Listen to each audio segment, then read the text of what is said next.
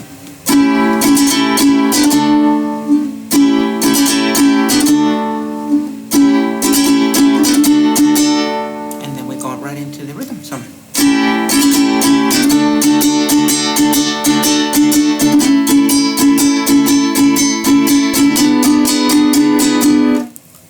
There's another way of getting into it, and Maestro Flores was that's what he wanted to share with you, because it may be easier to get into it because you have that long strumming, and it's more like an arpeggio, but in this case, because we're playing so fast, it doesn't sound like an arpeggio.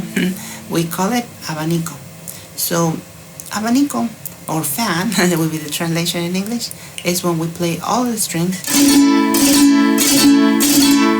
We normally use the thumb. And so there's different ways of doing the abanico. There's they could be just with the weight of your own hand. There's also keeping these ones closed, except this one. That's another good way. There's also, you can use your fingers, or you can combine them, fingers and thumb.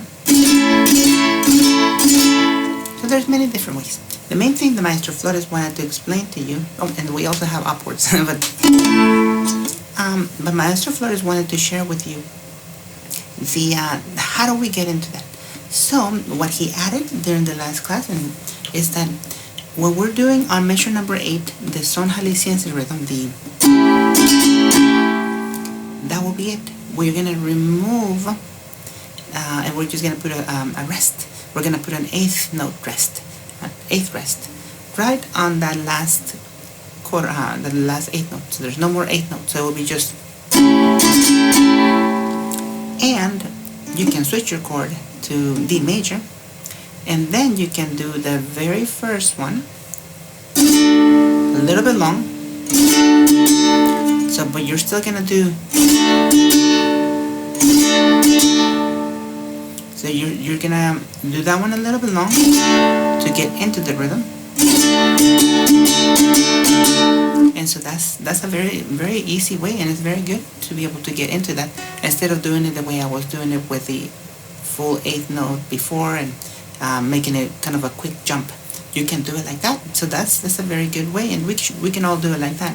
So it's gonna be your abanico, and so remember now there's that rest. So measure number 8 now just simply is a little bit more simple. There it is. You have your 8th rest, and then you switch.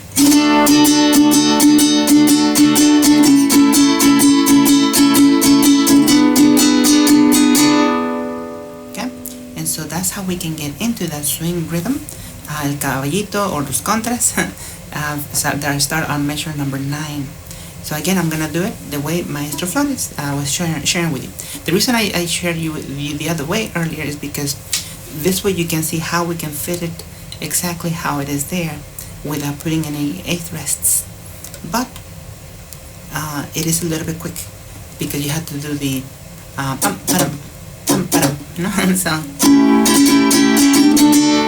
it's kind of quick. And some people actually add their abanico too, but we don't want to get too complicated on that. So, by putting the 8th rest on the last, instead of the last 8th note, we can just simply switch our chord and start with the abanico.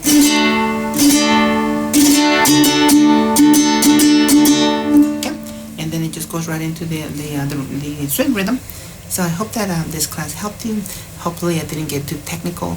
I was trying to remove some things that maybe would make it confusing, but I hope that I was able to explain how we get into that that swing feel, tan tan tan tan tan tan tan, and how we exit it.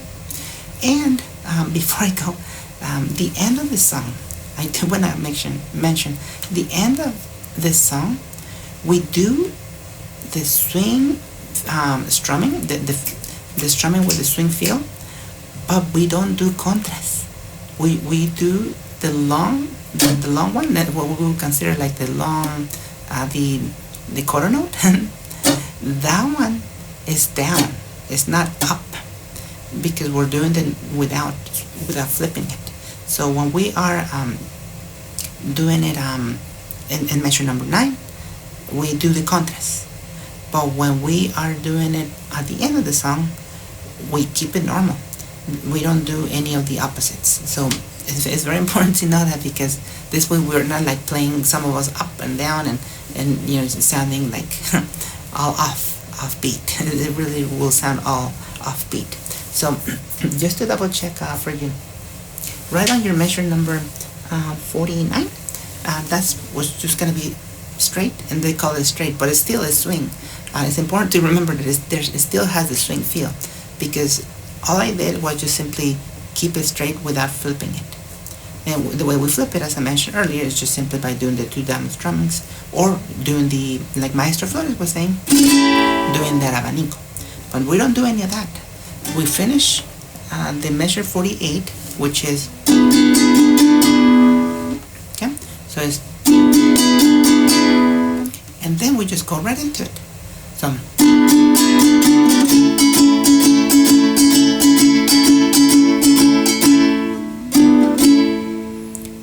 as you can hear, it still has a swing rhythm.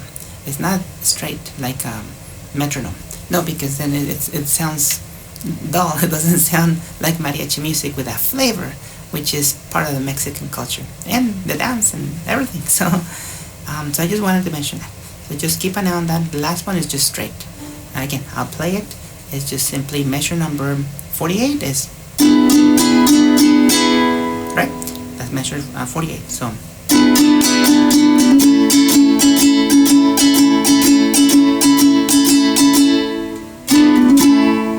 that sounds very different than if I was flipping it. Just for you guys that are curious about it, this is how it would sound if I was to flip it.